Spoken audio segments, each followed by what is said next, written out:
गुरुग्राम की multinational company में काम करने वाले गगन ने ऑफिस के पास ही एक फ्लैट का सौदा किया। एग्रीमेंट होने पर बयाने के 10% रकम का भुगतान भी उन्होंने कर दिया, लेकिन जब बाकी भुगतान के लिए बैंकों से लोन के लिए आवेदन किया तो पता चला कि लोन नहीं मिलेगा क्योंकि उनकी संपत्ति विवादित थी। दरअसल गगन ने सिर्फ प्रॉपर्टी डीलर पर भरोसा करके ये डील फाइनल कर दी। डीलर ने ही उनका एग्रीमेंट टू सेल यानी कि संपत्ति खरीद समझौता तैयार कराया था, लेकिन डीलर पर किया गया भरोसा गगन के लिए समस्या यानी कि दिक्कत बन गया। प्रॉपर्टी खरीदने के समय ज्यादातर लोग यही गलती करते हैं, डीलर जो कहता है उसे मान लेते हैं और उसी से एग्रीमेंट भी बनवा लेते हैं।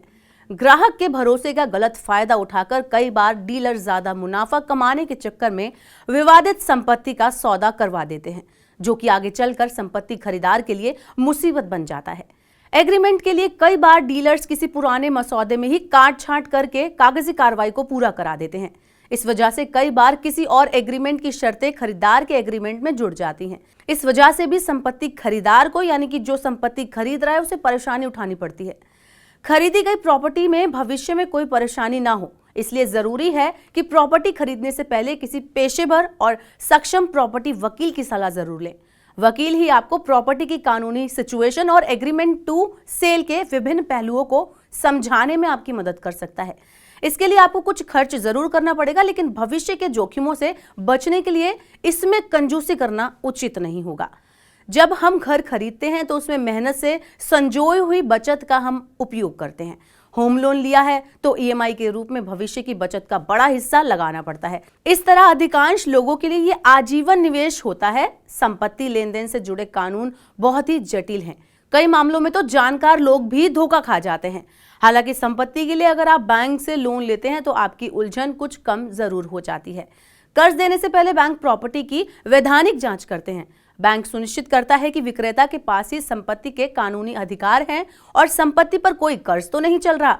लेकिन बैंक भी उसी हद तक काम करता है जहां तक उसका हित जुड़ा होता है। अगर बैंक का हित संपत्ति खरीदार के हित से नहीं जुड़ा तो बैंक परवाह नहीं करता।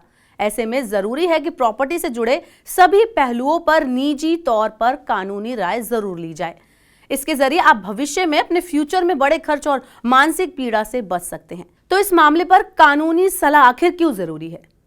Tax and investment expert Balwant Jain इस पर कहते हैं कि किसी जटिल बीमारी की स्थिति में डॉक्टर की राय पर विश्वास करने के लिए आप सेकेंड ओपिनियन जरूर लेते हैं। ये पहल भविष्य में किसी भी बड़ी परेशानी और गलत उपचार की आशंका से बचने के लिए किया जाता है। यही नियम प्रॉपर्टी खरीद से जुड़ा होता है। आप कर्ज देने वाले संस्थान के वकील की क्षमताओं के बारे में नहीं जानते। ऐसे में किसी दूसरे वकील से कानूनी सलाह लेना बहुत जरूरी हो जाता है। अब इस पर मनी 9 की क्या सलाह है?